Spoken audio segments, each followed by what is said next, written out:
Hi, I'm Beth with TB Properties Buys Land. Going with the theme of inherited property, I want to discuss a few new things this week. So we had a gentleman send in his signed purchase agreement along with a copy of a power of attorney for the owner of the property. This was his deceased aunt. So we sent the contract into title. Title says, hey, the aunt is deceased.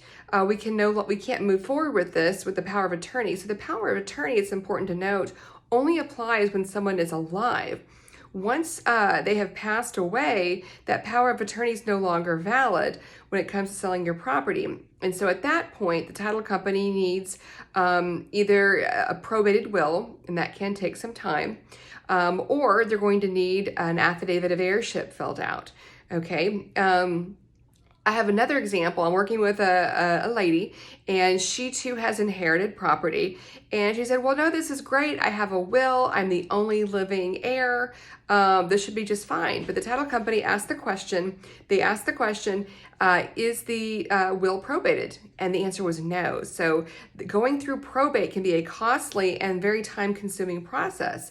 And so, what she opted to do was decide to go and move towards an affidavit of heirship that she's going to fill out. So she's going to have two people who know her mother and know the family and can, tell the title company through this affidavit. They fill it out and they say, yes, we know that this property would have been left to her. We know that she's the only living heir. We know that there's nobody else involved. Okay. Now, an important tidbit to know is that most title companies will not insure title when you're using an affidavit of heirship if the affidavit is completed prior to 6 months after the passing. So if someone's passed away and it's not been 6 months after their death, most likely completing an affidavit of heirship will not be accepted by the title company.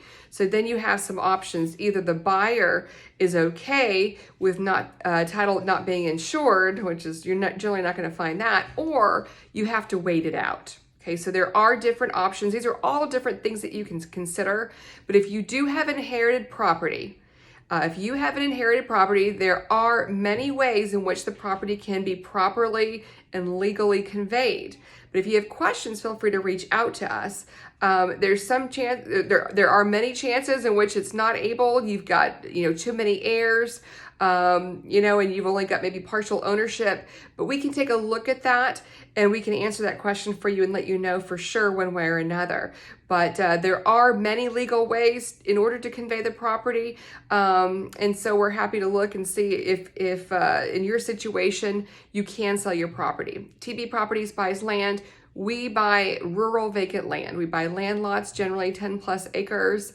We always close the title company so that you know that it's a safe transaction and you know that you're getting paid. We always pay in cash so that you don't have to wait on a lender to approve us for a loan. Okay, cash is faster. It closes faster through the title company. And a title company makes sure that you're going to be safe. If you have questions, feel free to reach out to us. Thank you once again for listening.